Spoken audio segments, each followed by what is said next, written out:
नमस्कार दोस्तों, आज की वीडियो बहुत खास है उन लोगों के लिए कि जिनका एमपी फॉरेस्ट गार्ड और जेल कांस्टेबल वाला एग्ज़ाम है।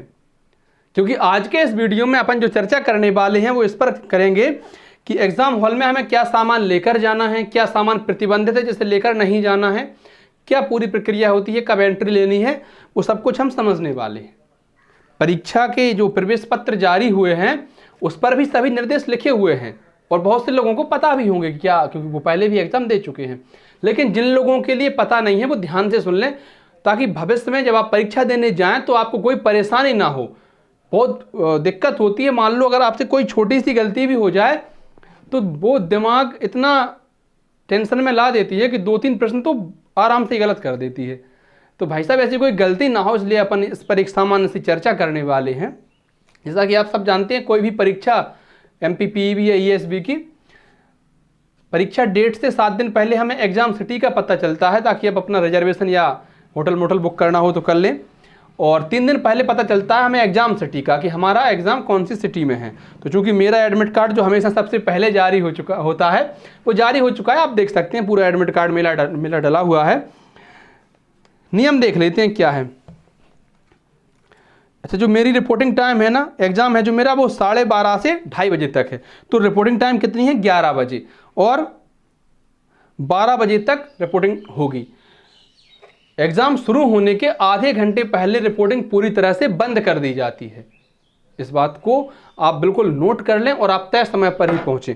जैसे रिपोर्टिंग टाइम 11 बजे है किसी का, मेरा 11 बजे है, किसी का किसी और समय पर होगा, तो आप ध्यान रखें कि आप उसके लास्ट टाइम में ना जाएं, आप पहले ही पहुंच जाएं, ताकि अगर कोई छोटी सी गलती भी आपको वो बता दें तो आप उसकी तैयारी कर सकें। तो उन्होंने कह दिया कि भाई साहब ये फ़ोटो नहीं चल रही, आपका ये आधार कार्ड नहीं चल रहा, इसकी फ़ोटो कॉपी करा के और लाओ, या दूसरा प्रिंट निकलवा के लाओ, तो आप उसकी तैयारी तो कर सकते हैं। लेकिन अगर आप एन टाइम पर पहुँचे फिर क्या करेंगे? इसलिए तय समय से हमेशा पहले पहुँचिए। ठीक है भाई साहब, बात हो गई पहुँचने की। आगे देखते हैं। ईएसबी द्वारा आयोजित परीक्षाओं में मूल फोटोयुक्त पहचान पत्र लाना अनिवार्य होगा। मूल फोटोयुक्त पहचान पत्र के रूप में अभ्यर्थी मतदाता पहचान पत्र, पैन कार्ड, आधार कार्ड, ड्राइविंग लाइसेंस तथा पासपोर्ट में से कोई एक चयनित कर सकता है। तो भाई साहब आपको अपना मूल फोटो युक्त पहचान पत्र ले जाना है। जैसे आप आधार कार्ड ले जा सकते हैं, आप ले जा सकते हैं अपना PAN card, voter card, driving licence, passport. लेकिन मेरी सलाह ये है कि आप प्राथमिकता आधार कार्ड को दें, क्योंकि आपका बायोमेट्रिक होता है वो आधार कार्ड से ही होता है। दूसरी बात कि मूल फोटोयुक्त पहचान पत्र के अभाव में परीक्षार्थी को परीक्षा में सम्मिलित होने से वंचित किया जा सकता है। अब अगर आप अपनी आईडी लेकर नहीं जाते हैं तो आपको परीक्षा से वंचित भी किया जा सकता है, इसलिए आईडी आपको लेकर ही जानी है। परीक्षा कक्ष छोड़ने से पूर्व बायोमेट्रिक सत्यापन करना आवश्यक है। देखिए मैं आपको पूरी प्रक्रिया बता देता हूं। जैसे आप गेट पर एंट्री लेते हैं, जैसे मान लीजिए ये गेट है, आपने गेट पर एंट्री ली तो आप अपना आईडी और एडमिट कार्ड उनको दिखाएंगे, वो थोड़ा सा आपको चेहरा देखेंगे, बस इतना। उसके बाद आप चले जाएंगे। तो बैग में जमा होने के बाद जो भी प्रोसेस होती है फिर आपकी तलाशी ली जाती है। जैसे कोई भी प्रतिबंधित सामान ना हो आपके पास, मैं आपको बताऊंगा आगे कि प्रतिबंधित सामान क्या होता है। तलाशी के बाद आपके उस पर एडमिट कार्ड पर वेरीफाइड लिख दिया जाता है। फोटो वगैरह चिपकाने के लिए गम वही मिल जाती है। जब आगे आप जाते हैं तो आपका फिर बायोमेट्रिक होता है। बायोमेट्रिक आपका होगा, आपको सीट नंबर और हॉल नंबर बता दिया जाएगा। इसके बाद जब आप अपनी लैब में जाएंगे, लैब वही हॉल, तो लैब में जाएंगे फिर आपका एक रजिस्ट्रेशन होगा, बायोमेट्रिक होगा कि हाँ आप बैठ गए हैं। लैब में बैठने के बाद आपको वो बाहर जाने की परमिशन नहीं देते हैं। तो बायोमेट्रिक कराने के बाद आपको पानी पीने जाना हो या आपको वॉशरूम जाना हो तो पहले ही हो जाए, इसके बाद में वो एंट्री नहीं देते। फिर आप क्या बहस करें, क्या कुछ भी करें, वो उसका कोई फायदा होता नहीं है। लैब एंट्री आपने ले ली, लैब एंट्री के बाद आप अपने एग्जाम हॉल में बैठ गए, आपने बढ़िया एग्जाम किया, तुरंत आपको नंबर ही बता दिए जाते हैं। इस बीच वो आपका एडमिट कार्ड, आधा एडमिट कार्ड लेने आएंगे, आपको एक जगह साइन और फिंगर लगानी होंगी, अपनी बाएं हाथ का अंगूठा लगाना होगा। ठीक है, इसके बाद जब आपका एग्जाम सबमिट हो जाएगा तो वापस लैब एंट्री होगी, और इस लैब एंट्री के बाद ही आप बाहर निकल पाएंगे। अगर आप बिना लैब एंट्री किए निकल गए, वो निकलने नहीं देंगे, बाहर गेट पे आकर रोक लेंगे। तो ध्यान रखें कि 2 बार आपकी लैब में एंट्री होगी, 1 बार बाहर होगी, तो आप इस प्रक्रिया से गुजरेंगे। और कई बार क्या होता है कि इसमें समय भी लग जाता है। देखो इंटरनेट प्रणाली है, सर्वर की समस्या हो सकती है, इंटरनेट की समस्या हो सकती है। तो हो सकता है 12:30 बजे पेपर जो शुरू होना हो वो हो सके 1:30 बजे शुरू हो, और शुरुआत में जो पहले दिन या दूसरे दिन पेपर होते हैं उनमें तो समस्या होती ही होती है। चलिए आगे बढ़ते हैं और देखते हैं कि क्या नियम और हैं। उम्मीदवार एडमिट कार्ड पर दिए गए समय के अनुसार केंद्र पर पहुंचें। प्रवेश के समय केंद्र पर भीड़ से बचें और सामाजिक दूरी बनाए रखें। उम्मीदवार को अपना मास्क, परीक्षा से संबंधित दस्तावेज जैसे एडमिट कार्ड, आईडी, एक साधारण पारदर्शी point pen, ball point pen, उपस्थिति पत्रक पर चिपकाने हेतु अतिरिक्त फोटो, हैंड सैनिटाइजर, पानी की पारदर्शी बोतल लाना आवश्यक है। अब जो आपको साथ में लेकर जाना है वो क्या, सबसे पहले आप अपना एडमिट कार्ड और आईडी जिस पर आपकी फोटो लगी हो। एडमिट कार्ड में जो फोटो छपी हो ना, जो फॉर्म भरते समय लगाई हो, वही एक फोटो साथ लेकर जानी है। आप चाहें तो एडमिट कार्ड पर फोटो घर से चिपका कर ले जा सकते हैं, लेकिन साइन आपको वहीं करने हैं उन्हीं के सामने। साइन आप घर से करके मत ले जाना।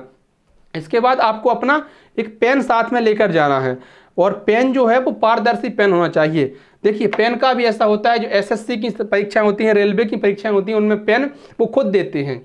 जब आपका पेपर हो जाता है तो पेन वो वापस कर लेते हैं, लेकिन यहाँ ईएसबी की परीक्षा में आपको अपना खुद का पेन ले जाना होगा। हालांकि ऐसा पेन नहीं चलेगा, यहाँ एक पारदर्शी पेन शायद ही है, तो इस तरीके का पेन अगर आपके पास है जिसमें आपको रिफिल न दिख जाए इसकी आर के पार, वो पारदर्शी पेन, तो ऐसा पेन ले जाइएगा, ऐसा पेन मत ले जाना। ठीक है, पेन हो गया, फोटो हो गई, आईडी, एडमिट कार्ड। पानी की बोतल, चूंकि गर्मियां हैं पानी को तो आपको पीना पड़ेगा, तो पानी की बोतल, और हो सके तो हैंड सैनिटाइजर की छोटी सी बोतल। दिव्यांगजन अभ्यर्थी जो लेखन सहायक रखने हेतु पात्र हैं को इस परीक्षा की शैक्षणिक योग्यता से एक स्तर कम शैक्षणिक योग्यता धारित करने। अच्छा ठीक है, कुछ ऐसे अभ्यर्थी जो दिव्यांगजन श्रेणी में आते हैं, जिन्होंने अपना एक सहायक ले रखा है जो लेखन के कार्य करेगा, तो वो उनसे कम पढ़ा लिखा होना चाहिए। जैसे ये मान लीजिए 12th पास से अगर इसके फॉर्म भरे तो वो कम से कम 11वीं में हो, 10वीं में हो। अगर ग्रेजुएशन से फॉर्म भरे तो उसकी ग्रेजुएशन कंप्लीट नहीं होनी चाहिए। ऐसी प्रक्रिया होती है इसकी, ध्यान रखें।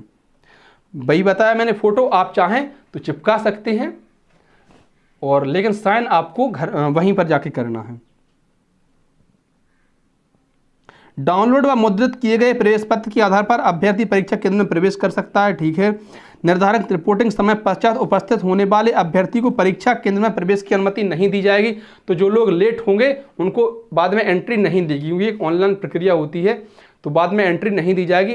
फिर आप चाहे रोए चाहे गिड़गिड़ाएं कुछ भी करें, इसलिए आप तय समय से पहले ही पहुंचे। आप सोचें कि वो ट्रेन आती है यार 10 बजे आ जाती है, 1 घंटे में सेंटर तक पहुंच जाएंगे, हो जाएगा काम। अब पता चले वहाँ जाम लगा हुआ, आप 11 बजे की जगह 11:30 या 12:15 बजे पहुँचे, आपको लगा कि 12:30 से एग्जाम शुरू होना है, 15 मिनट अभी भी है, पर वो एंट्री नहीं देंगे। इसलिए तय समय से पहुँचिए, ये आपकी जिम्मेदारी है। मूल फोटो युक्त पहचान पत्र लाने पर ही परीक्षा केंद्र में प्रवेश की पात्रता होगी। ठीक है भाई साहब। टीएसी के द्वितीय भाग में स्वहस्ताक्षरित फोटो लगाना अनिवार्य है। एडमिट कार्ड में फोटो लगाना अनिवार्य है।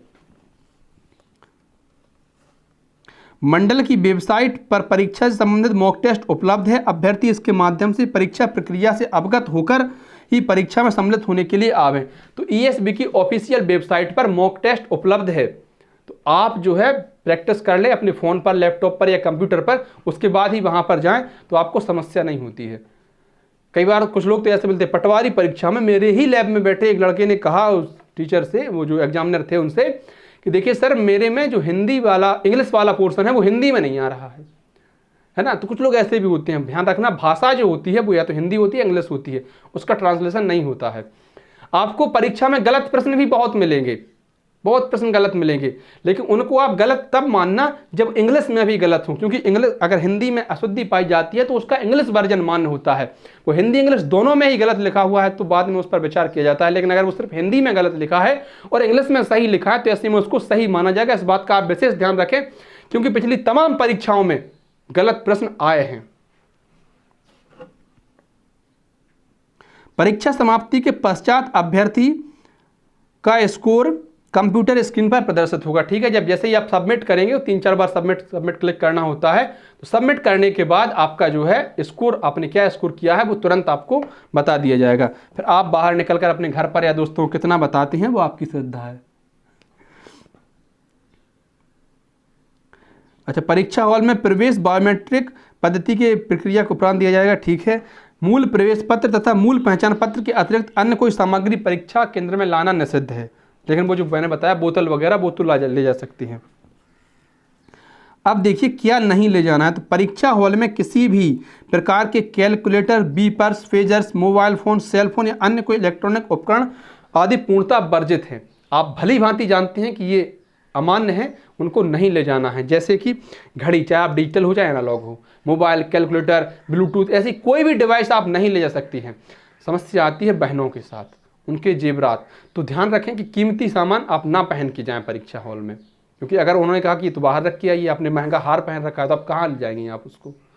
और कई परीक्षा में तो नाक में पहनने का, कान में पहनने का, पैरों की पायल है, ये सब भी उतरवा देते, बिछिया वगैरह। लेकिन शायद ईएसपी में अपने यहाँ पे इतने चोचले नहीं होते हैं, तो शायद इनसे कोई दिक्कत होती नहीं है, लेकिन फिर भी कीमती सामान पहनने से बचें। वैधानिक चेतावनी, किसी भी प्रकार की गलत जानकारी, गलत प्रपत्र, फर्जी प्रपत्र प्रस्तुत करने, धोखाधड़ी करने पर भारतीय दंड संहिता के अनुसार अधिकतम 7 वर्ष की सजा या जुर्माना दोनों हो सकते हैं। अनापत्ति, आवेदकों अभ्यर्थियों को तुरंत जानकारी के लिए वेबसाइट पर प्रदर्शित किसी भी जानकारी में होने वाली त्रुटि के लिए ईएसबी जिम्मेदार नहीं होगा। इस संबंध में मंडल द्वारा संबंधित विभाग को उपलब्ध कराई गई जानकारी सूची में दिया गया विवरण ही सही व मान्य होगा। चलो ठीक है यार, तुम अपनी गलतियां मानती कहाँ हो। तो धन्यवाद प्यारे साथियों, जिनका पेपर है उनको बहुत बहुत शुभकामनाएं। अच्छे से पेपर दीजिए, टॉप स्कोर कीजिए, उसके बाद नौकरी प्राप्त कीजिए। वीडियो आपको अच्छी लगी हो तो वीडियो को लाइक कर दें, शेयर कर दें और अपने चैनल को सब्सक्राइब भी कर दें। बहुत बहुत धन्यवाद।